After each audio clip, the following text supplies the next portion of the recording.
하나, 둘. 예, 지금 재판 오전 11시부터 시작했던 변론 재판 잘 마치고 우리 변호사님과 민경호 대표님 나오십니다. 예, 다음 재판이 잡혔습니다. 일단 나오시면 말씀 들어보도록 하겠습니다. 우리 변호사님과 대표님, 우리 응원과 격려의 박수 한번 부탁드리겠습니다.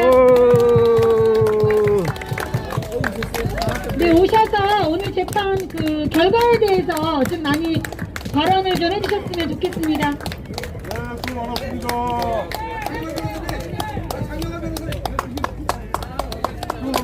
네, 민 대표님. 민경 의원님 나오시고요. 그다음에 많은 변호사님들이 나오십니다.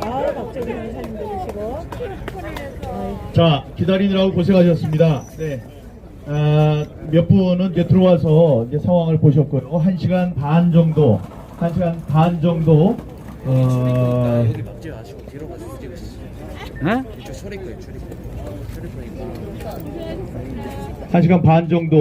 재판이 열렸습니다. 천대엽 대법관, 조재현 대법관이 아마 주심 재판장 역할을 했고요.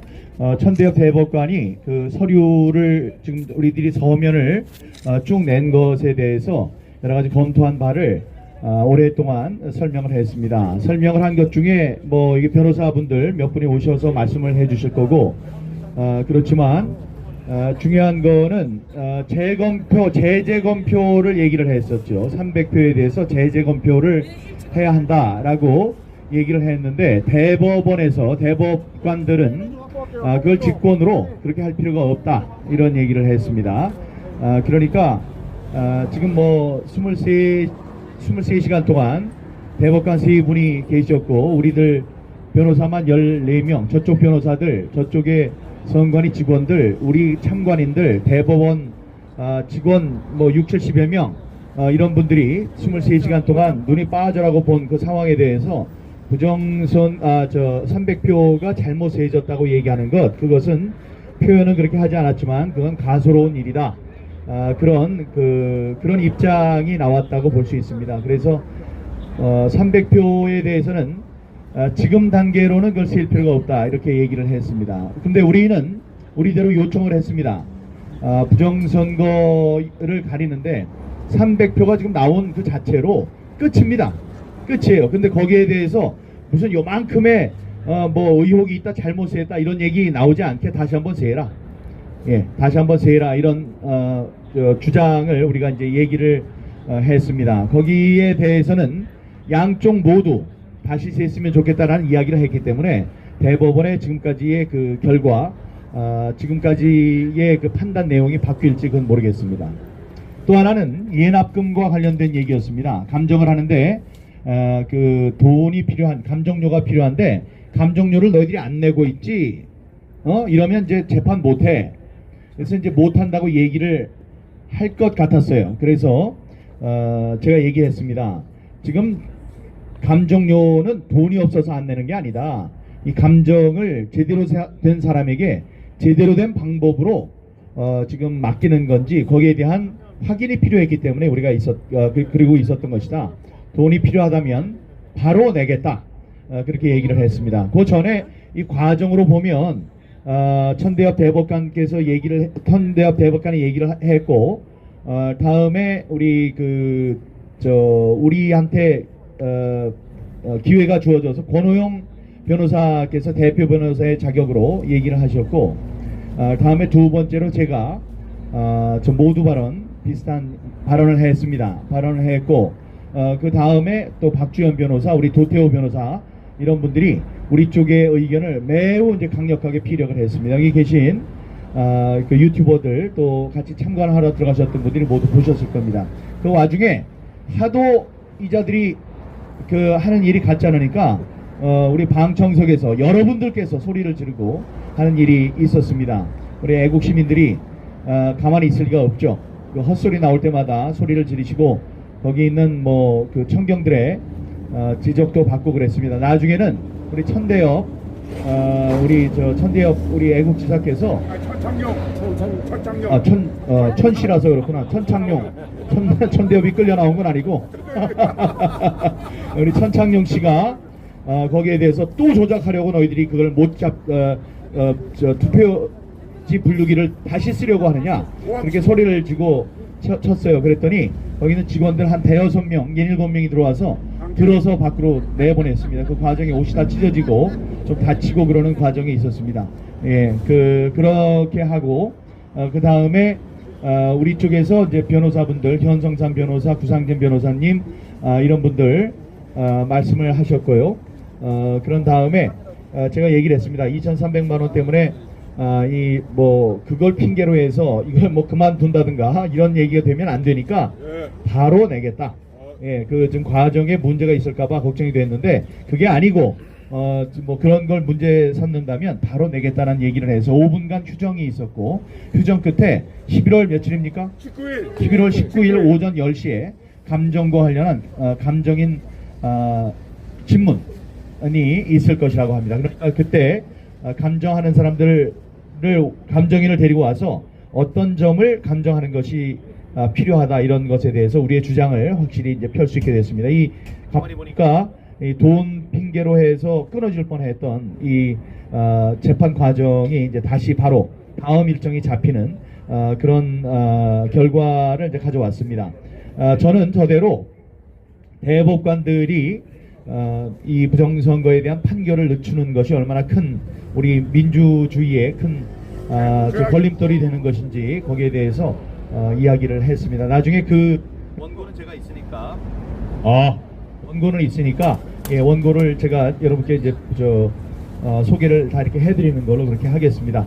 여기 변호사분들 계시니 우리 도태우 변호사님 계시나? 예, 도 변호사님 오셔서 예, 법률적인 관점에서 어떤 말씀들이 있었는지 간략하게만 얘기를 해주시기 바랍니다. 오늘 고생하신 우리 도태우, 현성삼, 우리 또 구상진, 우리 박주현, 다음에 심규철 변호사님, 제가 또 빼놓은 분이 계신지 모르겠는데 그분들께 큰 박수 부탁드립니다. 권호영 변호사님하고요. 정말 고생들 하시고 감사합니다. 예, 감사합니다. 감사합니다. 네, 감사합니다. 주요한 내용은 민경욱 대표님께서 다 말씀하셨고요. 오늘 특히 구상진 변호사님 헌변 대표십니다. 그래서 원로 변호사로 참석하셔서 중요한 말씀 해주셨는데요. 오늘 많은 사람들의 예상과 달리 마치 최종 변론기를 여는 듯한 분위기로 시작해서 다들 깜짝 놀랐습니다. 예. 그랬는데 결국 구상진 헌변 대표께서 말씀하신 바와 같이 많은 원로 변호사님들, 법조인들이 이 사건을 아주 예의주시하면서 지켜보고 있다. 그런데 그분들의 판단으로는 이것이 아직 충분한 사실 주장 입증이 성숙해서 판결을 내릴 만한 상황에 이르지 않은 것으로 알고 있다. 당연하죠. 감정도 안 되었지 않습니까? 이상투표지들에 대한. 그러니까 그렇게 생각하고 있었는데 오늘 그런 부분에 대해서 이제 지적을 명확히 하고, 그래서 향후 이런 부분들이 충분히 입증이 잘 될 수 있도록, 그러나 만일 선거 무효 판결을 내릴 그런 심정으로 계시면 바로 판결해 달라. 네, 그렇게 그것은 네, 다들 많은 변호사님도 변론하신 것입니다. 우리 뜻도 그렇죠? 네, 이미 선거 무효 판결을 내릴 만한 증거도 있지 않느냐, 그렇게 다들 말씀하십니다. 그게 아직도 부족하다고 생각하다면은 그러면 아직 우리는 감정이라든지 많은 것들이 있고, 오히려 감정되어야 될 것들을 자꾸 축소하거나 정당한 방법을 자꾸 왜곡하거나 이런 부분, 지금도 그런 넘어야 될 산들이 많이 있습니다. 그래서 그런 부분 여전히 많은 관심 가져주시고, 이것이 모든 지금 선거소송이 입구가 되어 있기 때문에 특별히 더욱 꼼꼼히 진실을 반드시 은폐하는 것이 아니라 밝히는 재판이 되도록 우리가 함께 노력했으면 좋겠습니다. 감사합니다.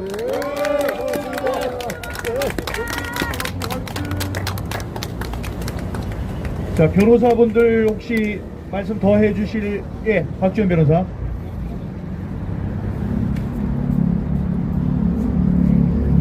네, 반갑습니다. 박지현입니다. 오랜만에 이 대법원에 있습니다. 저는 뭐 많은 변호사님들이 말씀을 해주셨지만 처음에 그 얘기를 했습니다. 3.15 부정선거 얘기를 했습니다. 3.15 부정선거가 밝혀진 것은 정권 교체 이후다. 1960년 3월 15일 날 3.15 부정선거가 있었고, 그리고 1960년 11월 29일 날 3.15 부정선거 관련자 처벌에 관한 소급 특별법이 있었습니다. 그리고 나서 3.15 부정선거와 관련된 범죄자들이 사형을 당하고 교수형을 당했습니다. 당신도 그렇게 될 수 있다는 그 속에 있는 말을 다른 말을 통해서 했습니다. 멋져요, 멋져. 정말 중요한 판결이고 대한민국의 민주주의를 살리는 판결입니다. 그런데 얼렁뚱땅 넘어가려고 하는 것은 절대로 용납할 수가 없습니다. 이미 많은 국민들이 이 부정선거의 진실을 알게 되었고, 또 많은 정치인들도 이제 알지만 말을 못할 뿐이고, 정말 그 진실은 더 이상 덮기가 어렵다는 것을 알고 있습니다. 그리고 이후에 그 실체적 진실을 밝히기 위한 소급 입법이나 처벌에 대한 특별법 등이 밝혀지면 이에 대해서 재판을 지연하거나 재판을 묵인하거나 조서를 누락하거나 조서를 변경하거나 얼렁뚱땅 재판을 하거나 이런 부분에 대해서는 철저한 처벌이 따를 것이라고 생각을 합니다. 맞습니다. 그러한 무서움을 우리는 이 땅에 법을 집행하는 자, 법을 판결하는 자에게 보여줘야 될 것 같습니다. 대한민국에서 가장 높은 사람은 대한민국 국민입니다. 대한민국의 주권은 국민에게 있다. 모든 권력은 국민으로부터 나온다. 그 평범한 진리, 그리고 대한민국 헌법 제1조 우리는 잊지 않고 있고 저들도 잊지 않고 있을 것입니다.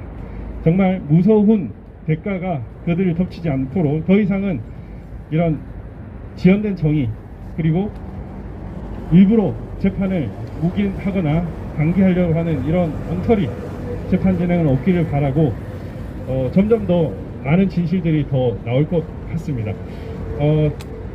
오늘 어제 많은 분들이 도움을 주셔서 이제 선거 명부에 대한 열람 등사가 됐고, 또 추가적인 증거가 또 나올 것 같습니다.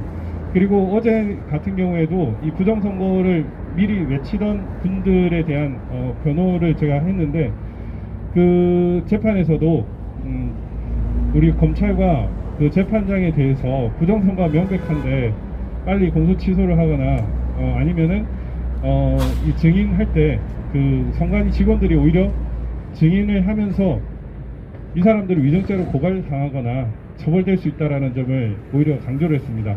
진실은 우리 편이기 때문에, 정의는 우리의 편이기 때문에 저는 항상 당당할 수 있습니다. 그리고 여러분들이 있기 때문에 당당할 수 있습니다. 여러분들도 그렇지 않습니까? 네. 우리는 정의와 진실의 힘을 믿고 끝까지 대한민국 주권을 찾기 위해서 화이팅 하겠습니다. 여러분들 화이팅입니다. 감사합니다. 박지원 멋지다. 네, 네. 감사합니다. 이쯤에서 오늘 점심시간도 되고 여러분들 식사도 안 하셨을 테니까 이쯤에서 재판 결과에 대한 저 설명은 마치도록 하겠습니다. 오늘 식사 잘 하시고요. 오늘 와주셔서 감사합니다. 그리고 벌써 56일째 단식 농성을 하는 우리 애국 동지들 정말 감사합니다. 건강 해치지 않도록 건강 관리에 유의해 주시기 바랍니다. 그럼 여기서 오늘 설명을 마치도록 하겠습니다. 고생하셨습니다. 다들 감사합니다. 아이고 반갑습니다. 네. 오늘 그 재판을 좀 간단하게 요약을 해서 해주시면. 오늘 재판은 이제 변론 기일이라고요. 네. 재판에서 이제 그 원래 현장에서 이제 변론이 가장 중심이거든요. 그동안 우리가 서면은 많이 써내고 증거 신청도 하고 증거물도 제출하지만 그러니까 현장에서 그걸 이제 법원에서 공식적으로 제출하는 절차, 또 의견을 진술하는 절차가 변론 기일이고, 그래서 그동안 이제 그 천대엽 대법관님이 이제 주심 대법관이시거든요. 그래서 그동안 재판 과정이 쭉 있어 온 것을 전부 정리해 주셨고, 6.28 검증기일 결과에 대해서도 정리해 주셨고, 앞으로 재판 진행이 어떻게 될 것이고 대법원에서 어떤 점을 중점으로 판단해서 이제 판결을 해 주실 것인지 미리 말씀을 해 주셨습니다. 그리고 우리 변호인들은 이제 저를 비롯해 가지고 우리 박주연 변호사, 도태우 변호사, 현성삼 변호사, 그리고 또 구상진 변호사님하고 또 신규철 변호사, 이런 분들은 신규철 변호사님은 원로 변호사님들도 같이 현장에 오셨고요. 그렇게 해서 다 돌아가면서 이제 의견을 이제 제시를 했고, 우리 미리 다 준비한 대로 이제 의견을 나눠서 우리의 역할을 분담해서 제시를 했고, 이제 요지는 이 선거는 드러난 증거가 법에 위법한 선거가 일어났기 때문에 무효다. 특히 그 투표지에다가 바코드 찍으라 그랬는데 QR코드 찍은 거는 이건 너무 명백해서 대법원에서 그걸 유효로 하면 이건 사실 법과 재판이 그거는 사실에 따라서 행해지는 게 아니라서 그 부분 아마 대법원도 아주 심각하고 신중하게 판단하실 겁니다. 근데 그 내용은 지난 대통령 선거에도 사용됐고, 지난 또 전국 지방자치 선거, 이거에서 사용돼서 그걸 무효로 판결하는 게 사실은 쉽진 않지만, 그래도 이런 행정재판에 있어서 사정 판결이라는 게 있거든요. 이게 무효지만 지난 건 할 수 없다. 뭐 이런 판결, 그러니까 일부만 이렇게 무효 처리하는 이런 판결도 있습니다. 그래서 그러면 아마 대법관들이 충분히 고려해가지고 앞으로는 안 된다. 지금 이번 선거도 안 되고 앞으로는 안 된다. 이렇게 판결해 주실 수도 있으니까 QR코드 사용한 사전투표 전 무효로 되면 이 선거 결과가 완전히 바뀌는 거거든요. 그리고 또 여러 가지 조작된 점, 또 투표지가 특별히 완전히 바뀐 현상들, 현장에 실제로 촬영된 개표장의 투표지, 또 보관된 투표지하고 지금 새로 선관위에서 이게 투표지다 하고 제시한 건 전부 새로 제작된 걸로 보는 것이 거의 그거는 상식적인 수준인데, 그런 부분까지 이제 과연 대법원에서 뭔가 이제 인지는 알고는 계시는 거거든요. 알고 계시고 이걸 이제 판결을 어떻게 하실지는 이제 대법관님들이 양심과 또 법률에 따라서 지혜롭게 판단하실 걸로 기대합니다. 앞으로 재판 일정, 이 사건에 대한 재판 일정이 어떻게 될 것 같습니까? 11월 19일 날 이제 감정을 위한 변론 기일이 또 있기로 했거든. 그날 감정인, 이제 우리가 투표지가 이건 잘못됐다, 이건 사전 투표는 앱슨 프린터로, 잉크젯 프린터로 프린트하는데 이건 전체가 다 인쇄돼 가지고 재단된 투표지고, 그리고 너무 이상한 것들이 많이 나왔다, 이런 점에 대해서 123매의 투표지를 우리 감정하려고 보관을 해놨거든요. 그래서 우리가 비용을 2천 몇백만 원을 우리가 예납을 하면 이제 감정을 진행하겠다고 하셨고, 우리는 일주일 안에 비용을 예납을 해야 되고요. 그리고 11월 19일 날 이제 감정인 불러가지고 우리 의견도 듣고, 이제 감정할 내용에 대해서 의견 청취해가지고 정리해가지고 이제 감정에 들어가고, 그 다음에는 이제 우리가 그 사이에 또 계속 우리가 주장한 서면이라도 증거물은 낼 수가 있거든요. 이러면 아마 대법원에서 진행하는 거 봐서는 이제 빨리 대통령 선거 전에 판결하려고 생각하시는 것 같습니다. 오늘 죄송합니다. 저도 짧게 변호사님의 중에 한 분이 마지막, 저도 들어갔었는데 마지막에 오늘 판결을 내려고 끝내려고 하신 게 아니냐, 그런 좀 의구심이 들어서 그러면서 의견을 내셨거든요. 처음에 300표가 더 나온 것도 당락에 영향을 안 준다고 그렇게 시작하고, 그래서 저는 혹시 그런 그렇게 느끼셨나요? 오늘 전 사실은 그런 단계가 아니라서 그렇게 사전에 그렇게 예측하지는 않았는데, 오늘 진행된 거 보니까 약간 대법관께서는 일단 우리가 감정료를 예납을 안 하고 감정비에 대해서 이거는 이제 너무 잘못됐다, 그리고 감정할 내용도 우리가 추가로 더 해야 된다, 이런 주장을 하고, 피고 쪽에서는 또 관내 사전 투표에 새로 세야 된다, 이렇게 하는 걸 이제 정리를 하셨잖아요. 이건 안 한다. 안 하고 이제 관내 사전 투표지 300매 증가된 것도 그냥 자체적으로 판단하겠다. 그리고 감정에 대해서는 비용을 예납하고 이렇게 해야 되는 게 원칙이다. 그렇게 하셨으니까 뭐 더 할 거 없으면 우리가 그동안 주장한 내용들 정리해가지고 판단하면 되니까 결심할 수도 있었죠. 그래서 오늘 그게 이제 막아진 게 감정을 진행하는 거였고, 저도 이제 지나고 나니까 그런 판단이 서거든요. 네, 감사합니다.